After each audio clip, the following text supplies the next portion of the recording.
David Goodman? Yeah, what do you want? Passaporta. Passaporta. Because I told these guys, you can't really speak English. Because they spoke it perfectly. Passaporta. So he goes, he gives him the passport. The guy just takes it, shoves it in his pocket. And now Goodman is like, oh, what the hell is going on? Problema. And I go, what's your problem? So I started getting the big guy's face. He says, he backs me against the wall. He goes, problema? Problema? No problem. No problem. Meanwhile, the other guy is going through shit. He's just opening cabinets and going that.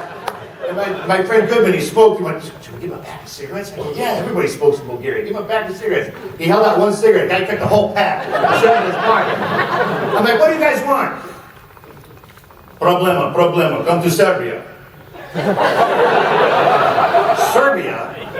Serbia, come to Serbia. Now, right now.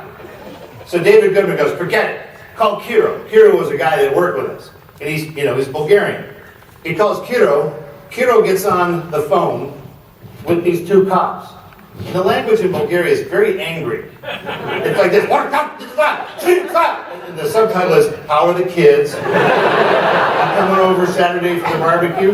Great, see you there. So they're shouting at each other on the phone. The phone gets handed back to David Goodman, and Kiro tells him, I can't help you. They have to take you to Siberia, not Siberia, to Serbia. Same thing. Serbia. There's a problem with your passport, they might have to send you home. And so David Goodman, in his infinite wisdom, goes, he takes me aside. Hey, come on. Let's, these guys, what do you say we grease their palms, huh? American style. What do you say? And then he asked me, you got a 20? Like, whose bribe is this, yours or mine? They don't want me, they want you. Yeah, all right, here's a 20.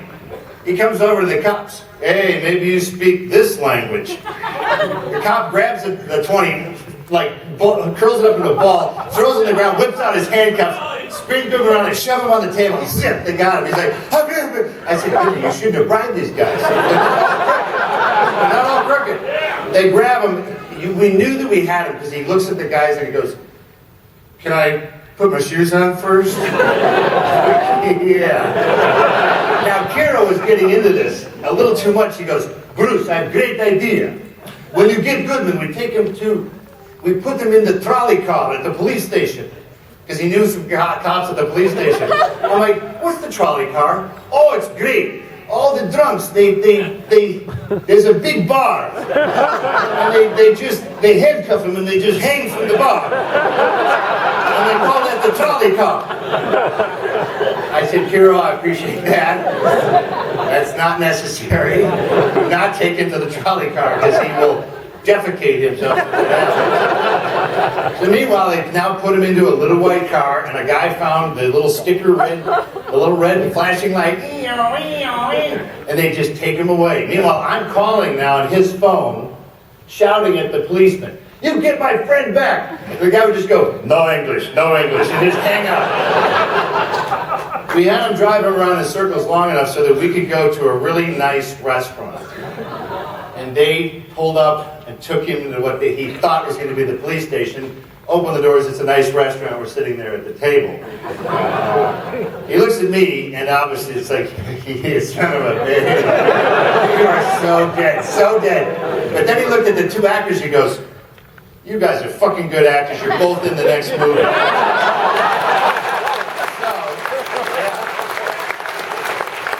So in Man with a Screaming Brain, there's a doctor who tells my ex-wife that he can't do anything for me, he's brain dead.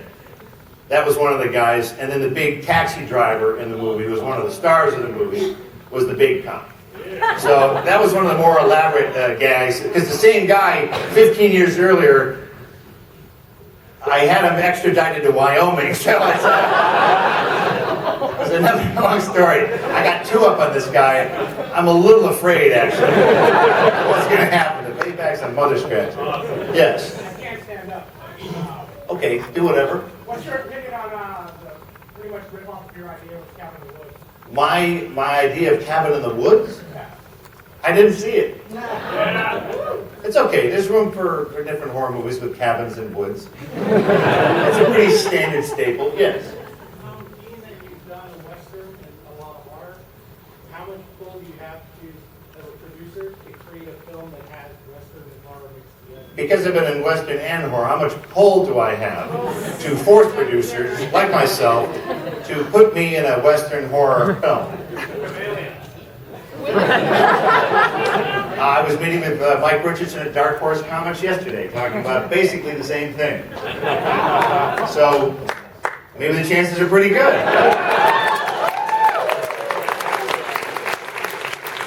All right. With the hat going up and down.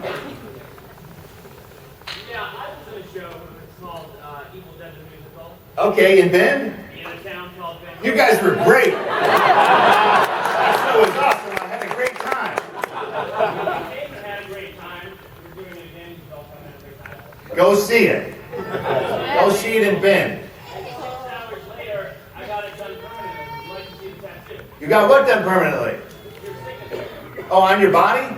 Yeah, bring it up here. Let's see what's going on.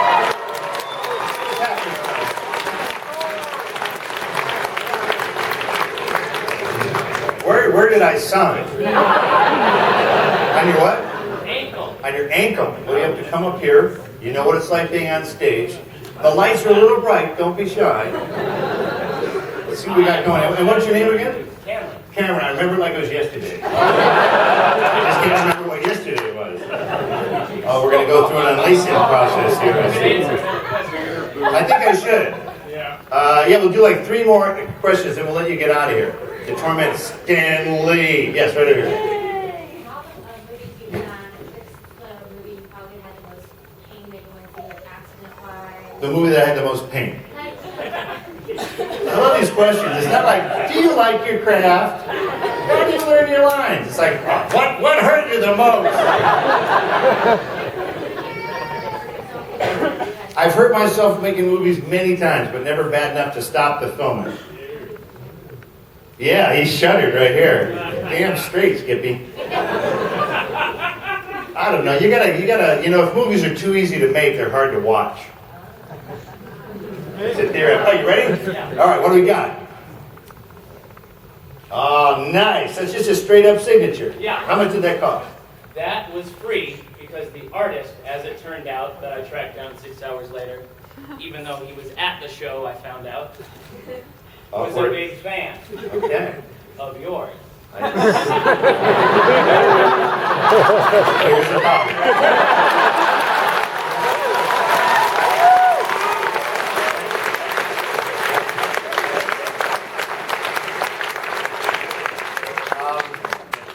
Why the ankle, sir? It was the only part of my body that was shaved because I played Boy, some questions are just starting. because, well, I'm a hairy gentleman.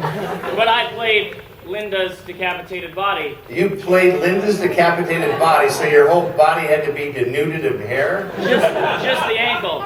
Just the I had ankle. to duct tape half a pencil to it every night. And the first 3 showings, And you don't want it stuck to wasn't your shaved. hair, right? So you thought, I better shave this. Yeah. It's going to come off anyway. So if I hadn't had to do that, it would probably be the forehead. That would have been a great idea. All right. On that happy note, ladies and gentlemen, I want to thank you for showing up here today.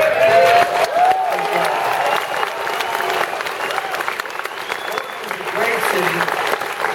I hope you get up here more often. You are great people. You know what's going on. I appreciate your time and effort in sending my kids to college.